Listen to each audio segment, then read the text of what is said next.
इससे अच्छा विभाग नहीं कोई, बहुत ईमानदार। आज भी सबसे बड़ी ईमानदार कोई पुलिस है पूरे का, आपको नहीं भेज देंगे। अगर पुलिस ने आपसे पैसे ले लिया या कहीं दिया काम करें तो करें,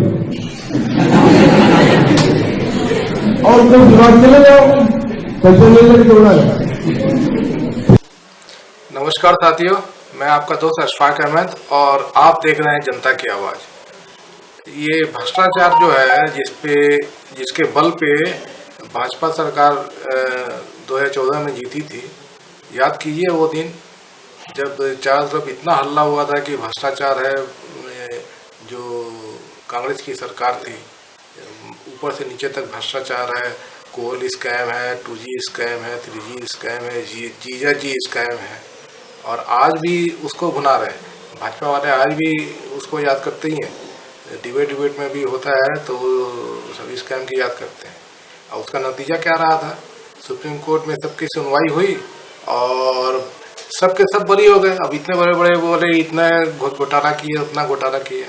बाद में मालूम चला कि जो ऑडिट ब्यूरो है, CAG, जो central controller and audit bureau, तो उनकी रिपोर्ट थी। विनोद राय करके उस समय CAG थे, कंट्रोलर जनरल। वो उनकी रिपोर्ट थी कि घोटाला हो रहा है, कि कितना 600 करोड़ का तो 1200 करोड़ का घोटाला हो रहा है। जितने भी ऑप्शन होते हैं, तो जो सरकारी ऑप्शन होते हैं तो उसमें ऑप्शन होता है कि भाई एस्टिमेशन है कि भाई कोई, जैसे कि कोई कोयले की खदान है और उसके जैसे 5 साल के लिए आवंटन किया जा रहा है, तो गवर्नमेंट एस्टिमेट करती है कि उसमें कितना राजस्व निकलेगा और उस हिसाब से फिर वो उसका आवंटन होता है। लेकिन उसमें बिड जो होता है, तो बिड होता है कि मतलब मिनिमम इतना बिड होना चाहिए, उससे नीचे मतलब सरकार को नुकसान होगा। तो उस तरीके से कुछ ये होता है, तो बिड करते हैं, जो बिड जीतता है, जो सबसे ज़्यादा बोली लगाता है, उसको आवंटन हो जाता है।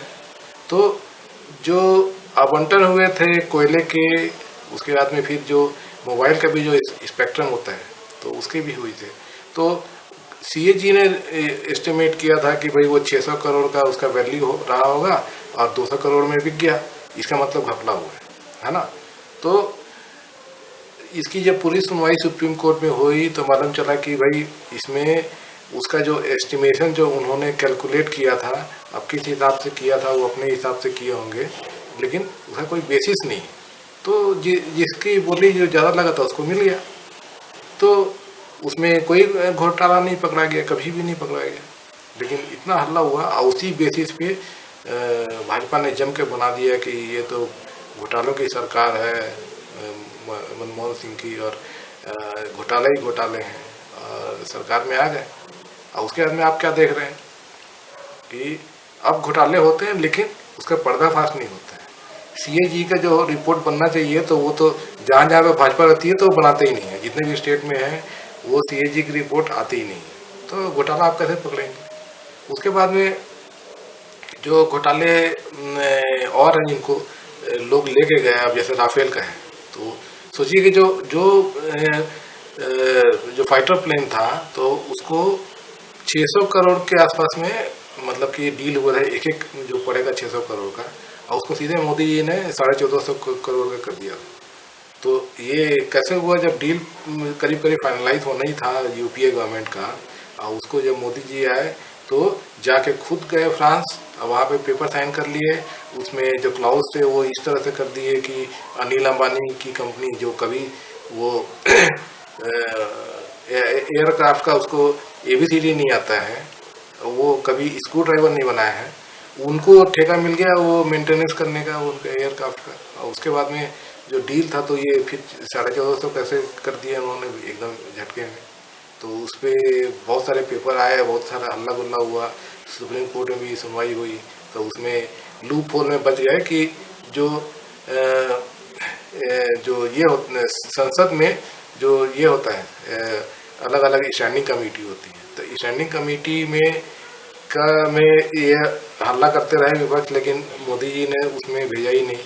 और उस पर यहाँ पे सुप्रीम कोर्ट ने बोल दिया कि जो भी ये सुनवाई हुई है, जो भी ये सब जो ये हुआ है, तो इसमें कोई मतलब सब हो चुका है, तो झूठ बोले थे।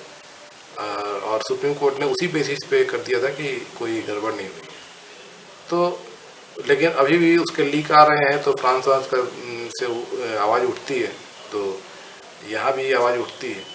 तो लेकिन जब तक मोदी जी हैं तो मुश्किल है, क्योंकि सरकार बहुमत की है, तो उनके खिलाफ कुछ भी चीज़ ले जाना सुप्रीम कोर्ट में भी उनको जो भी मतलब कि हमको जो दस्तावेज चाहिए तो वो सब सरकार के पास में है, तो मिलेंगे नहीं। लेकिन इन जनरल लोगों को मालूम है कि घोटाला है, तो घोटाले ही घोटाले हैं। मोदी जी के तो हर चीज़ घोटाला है। जो ये अभी कोविड के लिए उन्होंने जो प्राइम मिनिस्टर केयर फंड बनाया, तो वो क्या है, वो प्राइवेट फंड है और उसको सरकार का नाम, प्राइम मिनिस्टर का नाम दे दिया है। और उसका जो कोई उसमें कुछ ऑडिट का अधिकार किसी के पास में नहीं है। लोग इतने गए हाई कोर्ट में, सब कहीं कोई सुनवाई नहीं हुआ। वहाँ का फंड कितना आ रहा है, कहाँ जा रहा है, कौन खर्चा कर रहा है, कुछ मालूम नहीं है। उसके बाद में जितने भी जो ये होती हैं चीज़ें होती हैं, वो हर चीज़ में तो घोटाला है। आपको पता ही है, अब चुनाव से ही चालू होता है। चुनाव में भाजपा जो इतना खर्चा करती है, तो वो सब फंड कहाँ से आते हैं। उसके बाद में फिर मोदी जी ने इसको भी, जो कि मतलब कि पार्टियों को जो फंड चंदा आता है, तो चंदा आता है तो उसके लिए एक नया कानून बना दिया। वो क्या बोलते हैं उसको, ये उसका नाम भूल रहा हूँ। तो उसमें अब ये है कि चंदा कोई कितना भी देगा तो वो तो मालूम चलेगा कितना चंदा आ रहा है, लेकिन उसका किसने दिया है ये आप पता नहीं कर सकते हो।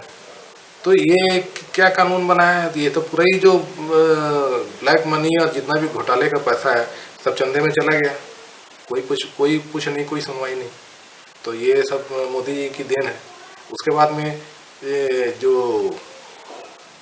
जितने भी और घोटाले सब आते रहते हैं, तो दिक्कत वही होती है कि डेटा जो है वो सरकार छुपा कर रखती है। सरकार से डेटा वो बनाते ही नहीं है रिपोर्ट, तो मालूम ही नहीं चलेगा घोटाला।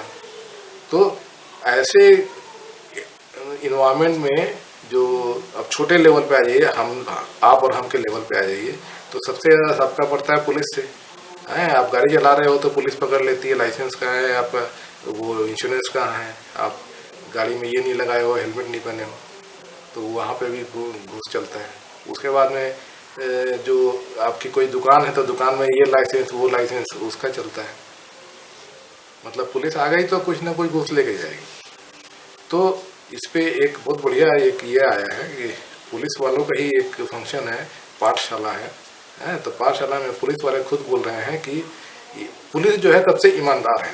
कैसे ईमानदार है कि पुलिस को आप पैसे दीजिए तो आपका काम हो जाएगा, इतना ईमानदार है। बाकी कहीं और पैसा दीजिए तो कहीं पे जैसे आपको कुछ बिजनेस खोलना है उसका लाइसेंस लेने जाइए, किसी और चीज़ का लाइसेंस लेने जाइए, तो वहाँ पे घूस लेगा तो काम होगा नहीं होगा कोई गारंटी नहीं है। लेकिन पुलिस को आपने पैसा दे दिया तो आप गारंटी है आपका काम हो जाएगा। तो ये खुद पुलिस वाले बोल रहे हैं। तो मजेदार वीडियो है, देखिए। इससे अच्छा विभाग नहीं कोई, बहुत ईमानदार। आज भी सबसे बड़ी ईमानदार कोई पुलिस है पूरे का। आप तो नहीं कहते, अगर पुलिस ने आपसे पैसे ले लिया या कहीं ये काम करें तो करें, और कोई विभाग चले जाओ पैसे ले लेके उड़ा जाए, ठीक है। आप यही देखिए, मास्टर साहब लोग अपने घर में रहते हैं, पढ़ाते हैं, 6 महीने छुट्टियां पड़ जाती, कहीं कोरोना आ गया तो साल भर आए, है ना। हम लोग कोरोना आ गया तो और भी